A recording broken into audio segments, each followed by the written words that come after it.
Dia kan. Oke, Nah, Dokter bareng-bareng Tika. Saka. Halo Dokter Tika, apa kabar? Apa kabar nih? Nah, Potensi yang terbaik itu adalah merubah. Nah, merubah pertama merubah gaya hidup. Cinta pahit manis yang kau alami sampai saat ini. Hai, halo, assalamualaikum. Ketemu lagi sama Cici di sini ya. Tentunya masih di podcast kebanggaan kita bersama 2001 sampai saat ini. Nah, teman-teman, hari ini di episode kita hari ini kita sudah kedatangan seorang narasumber yang kita datangkan langsung ya, yaitu teman kita siapa lagi? Yaitu Muhammad Ibnu Katan atau biasa dikenal dengan Tata. Tata. Oke, gimana kabarnya nih, Tata? Alhamdulillah baik sekali. Alhamdulillah ya. Terima kasih nih. Terima kasih juga Dokter Tata nih, udah berkenan hadir bersama kita di sini. Pengen chit-chat sama kita, ngobrol tentang tema hari ini agak berat sedikit ya Dok ya. Iya. Nah, temanya itu tentang kesehatan di usia 40. Waduh. Nah, sebelum lanjut ke topik yang serius nih, kita ngobrol dengan dulu nih sama teman-teman kita yang sudah lama nih nggak dengar kabarnya nih Tak ya. Tata aja lah ya, Dokter Tata nih ya. Nah, bolehlah nih ya sedikit berkisah tentang kehidupan sekarang nih. Kemana aja sih setelah tamat SMA? Nah, Cukup panjang ya kalau dibilang ya. Tapi sebenarnya pada umumnya kita selesai semua tetap kuliah. Saya kebetulan kuliah langsung Jogja waktu itu kan. Memang rencana Jogja juga belum terrealisasi karena waktu itu kalau nggak salah fokusnya ke Semarang.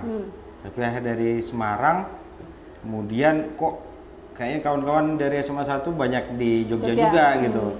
Akhirnya udah kepikiran coba cari di sana. Kebetulan ada salah satu universitas kan. Soalnya termasuk kelompok yang UMPTN nggak masuk waktu itu. oh gitu. Nah, jadi kita ambil melencenglah swasta ke Jogja. Kita Lanjut cari Jogja. di Muhammadiyah waktu itu. Karena ada dua. Jadi akhirnya alhamdulillah di UMJ lah saat itu. Lanjutlah di Nah, situ. lanjut situ. Kebetulan juga sama teman kita kan Fristika Media kan. Oke, Nah, Dokter bareng-bareng Tika. Saka. Halo Dokter Tika, apa kabar? Apa kabar nih? Nah, setelah lanjut di situ Nah, selesailah situ, ya. Ya alhamdulillah selesai kurang lebih 7 tahun waktu itu karena memang pendidikannya 4 tahun di sarjana baru profesi 2 tahunan.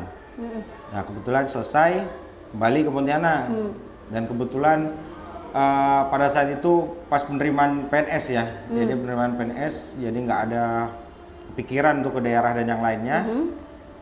Dan pembukaan waktu itu juga di Untan ada di Fakultas Kedokteran. Iya, keterima di Kalau situ. nggak salah tahun 2008. Jadi langsung dan kebetulan jadi di sana dan aktivitas sampai dari 2008 sampai sekarang masih di Untan. Nah, saat ini staf pengajar juga ada beberapa juga saya kekhususannya di bagian biomedik parasitologi sih. Oke, jadi dosen juga. Jadi dosen juga. Kemudian selain dosen? Dan sekalian dosen juga praktek umum. Oh, praktek di umum klinik ya. Di mana nih? Anggrek. Di mana nih? Di klinik Anggrek. Di klinik Nah, Anggrek, dari ya. 2008 juga sampai sekarang. Oke, nah itulah tadi ya sejarah singkatnya kawan kita nih, Dokter Tata.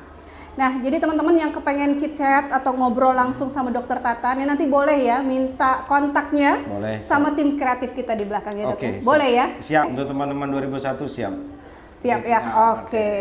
Nah, oke Dok, kita lanjut ke topik kita Kak ya. Enak ngomong dokter lah ya, karena kita nih ngomongnya agak serius nih ya, walaupun Agak teman, tapi kita karena ngomongnya agak serius, jadi enak manggil dokter nih. Nih. Banyak yang bilang nih ya, life began at 40. Nah, bisa dibilang kalau umur 40 tahun tuh masa jaya-jayanya nih ya, masa di puncaknya lah pokoknya. Tapi banyak juga nih yang udah masuk usia angka 4, 40. mulai mengurangi makanan ini itu. Oke. Nah, menurut dokter nih, sebenarnya nih ya gangguan apa sih yang harus kita waspadai nih di dunia yang sudah matang ini? Oke, Nah, siap. kalau nggak mau dibilang tua, kita nolak tua ya, tapi badan kita nggak bisa bohong. Sebenarnya kalau 40 itu ya betul tadi. Awalnya kedewasaan ibaratnya ya. Kedewasaan, tapi perlu kita perhatikan dulu ada 2 hal. Kawan-kawan tuh merasa kadang jiwanya muda, fisiknya tua. Nah itu. Padahal dia Tapi ada pengen juga, muda terus. Ada yang fisiknya muda, jiwanya tua. Aduh. Memang stresor di 40 ini mulai naik gitu. Nah makanya dari itu kalau potensi di 40 ini sebenarnya potensi kesehatan baik fisik maupun jiwa tuh mulai nampak gitu. Nah itulah dikatakan kedewasaannya kita dalam menghadapi itu.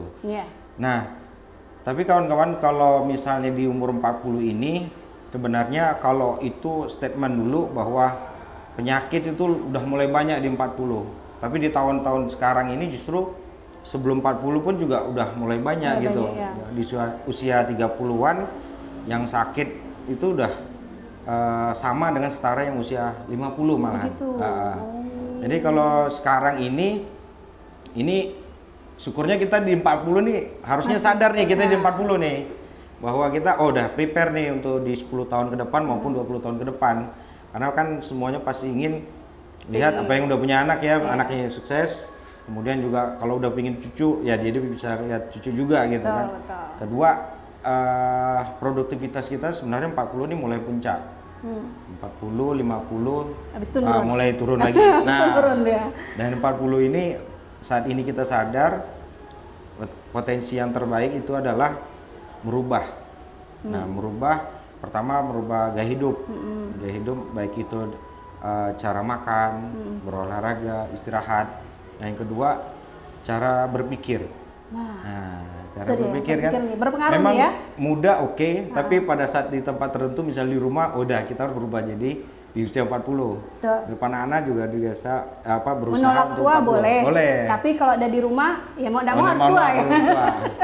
Tapi tua itu kan berpikirnya. Fisik tetap harus muda. Pola pikirnya ya, mindsetnya ya. Oke, jadi berarti banyak yang harus memang betul kita kurangi tadi. Kurangi, betul. Sebenarnya kalau ketakutan di 40 itu karena kita tidak tahu. Istilahnya karena tidak tahu. Coba cari tahu gitu. Ini cari tahu nih, saat tahu. ini nih kita cari tahu sama ahlinya yang kebetulan kawan kita. Betul. Nah, memang apalagi udah internet di tangan ya. Internet di tangan smartphone kapanpun tapi orangnya enggak smart. Cuma nah itu dia. Saking smartnya itu jangan sampai dibodohin sama handphone. Nah, itu dia. Makanya smartphone. Tapi kita juga harus lebih smart dari handphone. Jadi ada sesuatu yang harus lebih canggih lagi mencari tahu. Jangan sampai terjebak. Betul. Terjebak dari sumber. Karena selama ini juga pengalaman kadang pasien datang itu udah langsung bilang diagnosanya. Oh, dia lebih pintar. Dia lebih pintar dari dokter. Ada juga kan mungkin kawan-kawan kita, aku minta antibiotik dong gitu kan. Loh, udah cepet bingung minta dokternya antibiotik ya. dong gitu. Nah, itu perlu ini kan, ternyata internet ini pengaruh sekali gitu. Oh gitu, jadi pasien jadi lebih tahu dari dokter. Iya, betul. Dokter sekali. jadi bingung. Betul. Jadi kalau orang itu kalau masalah kesehatan itu sakit nggak langsung ke dokter. Tapi putar dulu. Google, tetangga, keluarga, nggak ada keberhasilan baru ke dokter. Jalan terakhir menuju dokter ya. Jadi kita terima yang ujungnya aja. Oke lah, berarti dokter mulai bingung karena pasien ternyata lebih pintar. Jadi datang-datang minta antibiotik, bukan tanya saya sakitnya apa. Tidak. Gitu ya. Kayaknya udah langsung bilang saya sakitnya A, B, C. Saya juga bingung. Tahu aja dok gitu ya. Kok jadi kayak dukun jadinya? Jadi letih, dokternya sekolah 7 tahun ya. Tahu-tahu pasien datang cuman mau minta obat. Nah, jadi benar ya teman-teman ya. Seperti kata Tata tadi bilang, selain memang badan kita mindset kita pun harus kita betulkan ya. Betul. Walau kita ngerasa pengen muda terus, tapi tetap ya harus menjaga kesehatan, pola pikir. Kayaknya yang utama tuh sehat psikologis ya. Fisik dan psikologis juga harus mumpuni gitu. Karena banyak yang boleh dibilang tidak sadar kalau fisiknya sakit ataupun tidak sadar psikisnya juga sakit. Nah gitu. Dia nggak sadar, dia ngerasa sehat ya, terus dia tiba-tiba kolaps. Nah, oke tadi udah kita tanya-tanya, terus kita mau lebih spesifik nih. Kan banyak nih penyakit macam-macam ya. Tapi ada yang namanya kawan kita sekarang nih banyak yang mengurangi ini itu. Aku nih asam urat, kata dia bilang gitu kan. Nah sebenarnya asam urat tuh apa sih penyebabnya? Asam urat itu kan asal dari purin ya. Purin itu bisa didapat dari produksi badan kita sendiri maupun dari makanan. Nah kembali ke purin ini sebenarnya selama yang kita konsumsi makanan yang mengandung purin itu kandungan yang namanya purin yang bisa didapat dari makanan. Nah dia salah satu penyebabnya itu karena kita berlebihan. Terlalu berlebihan. Kita kenalin dulu purin ini dapatnya dari apa sih gitu. Nah bisa pertama paling sering dari melinjo. Nah, itu emping. bisa bentuk emping ataupun yang biasa di sayur asem. Oh, itu paling tuh, enak ada tuh ya. melinjo, nah itu enak. Buah melinjonya itu ya? Yang nggak disadarin yang paling sering itu kacang. Aduh, Nah, enak tuh sebenarnya. Kacang bisa jadi bumbu sate, bumbu pecel. Nah, terutama kacang tanah. Tinggi tuh. Kacang tanah, kacang mete, kacang kedelai. Itu Kacang-kacangan. purin Kalau semua. dikacangin? Itu sakit hati. Itu lainnya. Kalau dikacangin itu sakit hati. Nah, selain itu juga ada jeroan, kan Ah. hati, usus, babat, baik hewan, sapi maupun ayam seperti itu. Nah, itu Ayam juga ya? pengaruh juga. Oh, ngaruh. Jadi sebaiknya sih menikmati itu sebagai makanan rekreasi. Jadi sekali-sekali boleh. Ya, tapi bukan untuk yang konsumsi harian. Jangan ya. dikonsumsikan. Nah, purin itu dalam tubuh kalau misalnya dia berlebihan akan dikeluarkan lewat kencing. Cuma kadang masuknya lebih banyak, keluarnya sedikit. Oh. Nah, itu penyebabnya lagi apa? Air putihnya harus diperbanyak supaya membantu mengeluarkan purin-purinnya Purin itu itu. tadi ya, yang Karena efek lanjutan purin itu atau asam urat itu kalau kita tahu kan hanya nyeri di sendi-sendi. Iya. Tapi sebenarnya itulah asal muasal salah satu penyebab kencing batu. Nah, jadi Tuh. purinnya akan tinggi itu selain dia bisa Keluar. menumpuk di sendi-sendi kita yang sering nyeri-nyerinya itu. Kalau dia kencing kita juga nggak lancar atau kita jarang kencingnya kurang bagus, itu batu juga akan numpuk. Jadilah kencing batu. Kencing ya. batu itu. Nah, untuk menghindarinya ya itu tadi ya konsumsinya dikurangi. Konsumsinya dikurangi. Sebenarnya pengurangannya kita lihat dulu purinnya itu bisa dikeluarkan dari kencing. Berarti otomatis pada saat biar buang air kecil kita bagus, air putihnya diperbanyak daripada yang berwarna atau manis. Oh, gitu. Yang kedua, olahraga supaya penumpukan di sendinya itu. Olahraganya susah nih, Dok, goyang lidah. Oh, jangan. Goyang lidah. Goyang lidah aja nih Pak Ada ini. olahraga Indonesia itu. Goyang lidah. Jadi olahraga, banyak minum air putih. Nah, minum air putih. Olahraganya yang bukan catur ya. Catur Itu capeknya Emi di anak sini Isa ya. itu asam urat di otak hilang, di sendi nggak hilang. Oke. Jadi yang gerak. Yang paling simpel apa? Senam, jalan, Ya, jogging. yang mudah lah, yang penting mudah. bergerak ya. Bergerak, betul. Oh. Supaya sendinya semuanya bergerak. Terus juga yang paling penting kontrol makanan sih. Jadi walaupun Jadi kita memang nggak benar ya. olahraga, tapi kalau kontrol Pola makanan makanan. bagus juga. Jadi memang betul lah ya, udah usia sekian nih nikmat tuh udah mulai dikurangin Mulai dikit lah ya. dikurangi. Sebenarnya Mulai intinya disadar-sadarin. mulai berpikir lah. Ada yang lebih penting daripada Benar. banyak makan itu. Betul. Kita juga harus tahu batasan normal antara laki-laki sama perempuan beda. Nah, itu dia. Kalau laki-laki itu penilaian umumnya 7 mg per dl-nya. Jadi maksimalnya 7. Tapi kalau perempuan 5,9 atau 6. Lebih rendah ya? Lebih rendah. Oke. Jadi makanya kalau laki-laki perempuan untuk masalah asam urat itu beda. Beda ya. Kalau untuk bobot badan ada perbedaan nggak? Tidak. Banyak Jadi juga hanya kasusnya beda di yang, gender aja? Iya, kebanyakan kasusnya juga yang badannya kurus.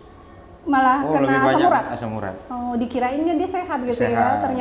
Ternyata sekali menumpuk. dicek menumpuk. oh, Memang ada yang langsung sakit, ada yang udah nilainya tinggi baru dia sakit. tergantung dari Tergantung kadar kadar toleransi kondisi- sama tubuhnya toleransi ya. tubuh, betul. Oke, nah itu tadi teman-teman ya.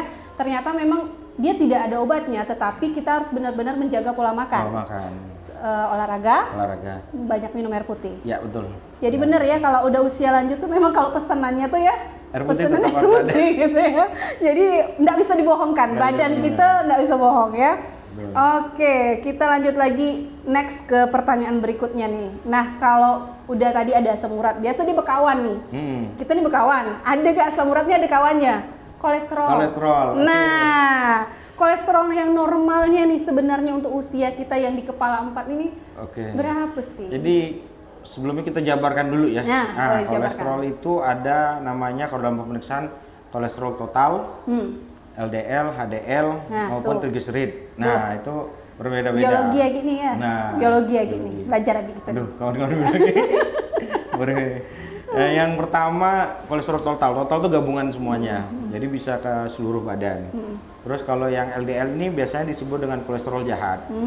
Dia harus rendah gitu di dalam tubuh kita. Jadi harus ada juga, tapi berlebihan juga nggak boleh. Terus ada yang ketiga HDL. HDL ini kolesterol baik. Di dalam tubuh kita ini harus lebih tinggi dari kadar normalnya gitu. Atau jangan sampai kurang dari kadar normal. Yang terakhir triglycerid. Nah, ini kita bahas tentang LDL sedikit ya. Nah, LDL itu fungsinya itu membawa kolesterolnya itu dari hati sampai ke seluruh badan. Jadi badan kita ini tetap butuh kolesterol. Cuma kalau over, dia bisa menyebabkan penumpukan. Numpuk lagi dia. Numpuk lagi. Kedua, HDL berhubungan dengan LDL tadi. Dia bawa lagi kolesterol atau lemak-lemak yang ada di dalam organ, dia bawa ke hati untuk dihancurkan. Makanya dia jangan sampai kurang. Sehingga yang sudah tersebarkan nanti dibawa lagi supaya dihancurkan yang berlebihannya. Tapi kadang pengangkutannya, misalnya LDL-nya terlalu banyak, udah di dalam tubuh, sedangkan ngangkutkan ke hati untuk dihancurkan sedikit. Itu udah logikanya berarti akan menumpuk di dalam tubuh. Tidak dihancurkan. Tidak dihancurkan. Itu yang menyebabkan saya kok udah usia segini 40 udah kolesterolan gitu. Karena yang masuk banyak, yang dihancurnya atau yang keluarnya sedikit. Nah, terakhir triglycerid. Nah, ini yang paling perlu diperhatikan karena banyak gangguan ini terjadi pada jantung dan pembuluh darah. Jadi triglycerid ini? Iya, triglycerid karena dia merupakan lemak yang ibaratnya itu beredar di pembuluh darah. Nah, kalau di saluran air itu biasanya kayak lumpur yang ngendap. Kalau dia terlalu banyak, sehingga fungsi jantung kita bisa terganggu, pembuluh darah juga terganggu. Karena salurannya tadi itu mampet. Gitu. Nah, kalau kembalikan nilai normalnya ya, normalnya sih rata-rata kita kalau yang totalnya itu tidak lebih dari 200. Nah, sama juga LDL itu. Itu cewek cowok sama? Sama. Tidak LDL juga tidak lebih dari 200, yang HDL-nya harus lebih dari 50. Biasa tergantung dari alat juga, tapi rata-rata hitungannya segitu. Terus yang triglycerid tidak lebih dari 200. Cowok cewek sama. Jadi itu ambang batas. Ambang batas. Oke. Jadi benar memang semua harus dikurangin. Udah tadi yang purin itu tadi ya, kolesterolnya memang. Jadi makan yang nikmat-nikmat tuh harus udah dikurangi. Kolesterol ini lebih berat lagi. Karena itulah yang kita temui setiap hari. Jadi makanan-makanan yang sering kita temui setiap hari. Yang paling sering itu kuning telur. Aduh. Kulit ayam. Aduh, nikmat itu. Ya, lemak. Jeroan. Terus yang paling nikmat itu santan. Aduh. Nah, biasa kita nyantan kan di rumah nyaman kan. Ya Allah, yang nyaman-nyaman pula tuh. Siput-siput. Aduh. Yang apa? Udang, piting, cumi. Tinggi kolesterolnya ya. Yang paling parah lagi pada saat lebaran, mentega dan margarin. Kawan mentega, margarin. Udahlah masaknya opor, kena santan kan. Lagi, tambah lagi mentega. Aduh, coba ada lah nih. Terakhir, makanan sejuta umat. Makanan goreng-gorengan Lamongan. Ada. Lamongan atau yang biasa di gorengan, tempe, bakwan dan yang lain. Nah, itu juga. Bakwan Bu Juju ya. nih ya. Kecuali kan jadi Bu Juju ya. Sensor. Ada sering. Aduh. Kalau saya masih nggak usah dipikirin. Kalau sekarang baru pikirin. Jadi bolehlah makan, tapi jangan berlebihan lagi. Jangan dia berkawan dengan yang tadi itu ya. Kalau udah kena opor, janganlah dia berkawan. Ditambah lagi. Tapi tetap aja kan opor isinya ayam, ada kulitnya, ada sama telurnya juga. Aduh, coba adalah nih jadi dok. Kalau udah masalah itu makan aja. Jangan lupa berdoa supaya sehat. Habis makan ceklah langsung ke dokter ya. Oke, udah tadi asam urat udah, kolesterol udah. Ada lagi kawan dia ketiga nih ya. Biasanya kalau udah usia-usia lanjut nih, tapi ini pun sekarang kayaknya bukan masuk ke kepala 4 tuh seperti yang dokter bilang tadi itu, diabetes. Kayaknya anak-anak pun udah diabetes. Kita kenal dulu ya. Kenal diabetes itu memang ada tipe 1, tipe 2. Nah, kalau tipe 1 ini genetik. Biasanya sih usia bayi pun udah ada. Turunan jadi. Memang dia terjadi pada anak-anak atau ya usia di bawah dewasa ya, di bawah 14 tahun gitu. Nah, biasa di usia anak-anak, bayi itu udah ada yang kena. Tapi itu beda dengan yang kita dapat, yaitu tipe 2 tadi. Nah, tipe 2 itu usia remaja, usia 20, 30 itu udah bisa kena. Kenapa? Itu masalah gaya hidup juga. Jadi yang hobi-hobi manis, ya hobi manis itu hati-hatilah, kurangilah. Bahaya. karena itu bahaya diabetes mendekati Anda. Bukannya tubuh kita juga perlu nih sebenarnya dengan yang manis-manis? Manis betul. Nah. Walaupun kita udah manis gitu ya. Aduh, kita manis ya. Jadi manis kembali lagi jangan over gitu, Oke, jangan jangan berlebihan. Nah, yang perlu dikenali juga manisnya manis apa aja sih gitu kan?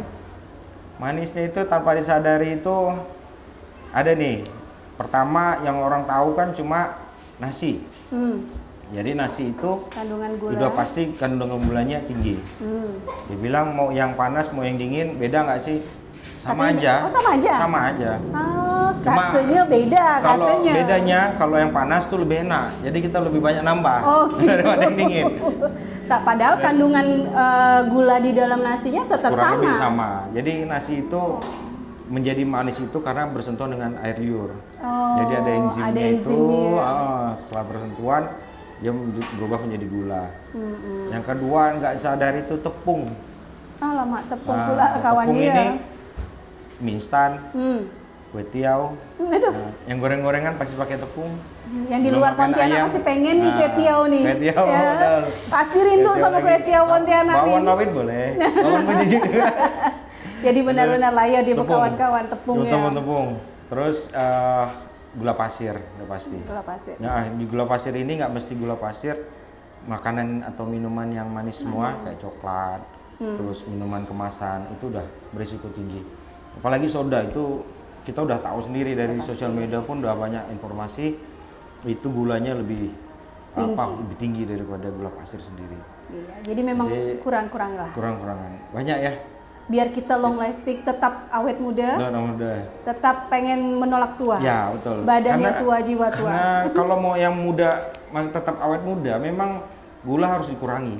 Yang muda pun harus ngurangi. Ngurangi. Kalau intinya ngurangi bukan menjadi ini apa namanya, menghindari diabetes yang lain ya gitu. Ya kulitnya mau bagus, jangan konsumsi banyak gula. Oh gitu. Oh, Jadi pengaruh fungsinya ya? pengaruh. Oh gitu. Biasanya kalau udah kebanyakan karbohidrat atau yang gula tadi beda memang. Banyak. Kenyalan kulitnya pun berbeda gitu ya. Warnanya biasanya agak berubah. Berarti gitu. kalau mau glowing nih, jangan banyak-banyak makan gula. Kita udah manis sebenarnya. Sebenarnya. Aduh. Padahal bisa lebih hemat gitu. Oh, betul. Karena kalau mau sakit lebih mahal kadang, Benar. ya. Jadi berhemat di gula Berhemat agar di kita gula. Biar lebih menjaga. cantik, Betul. lebih ganteng. Biar biaya perawatan skincare-nya lebih Lebih murah. Oke.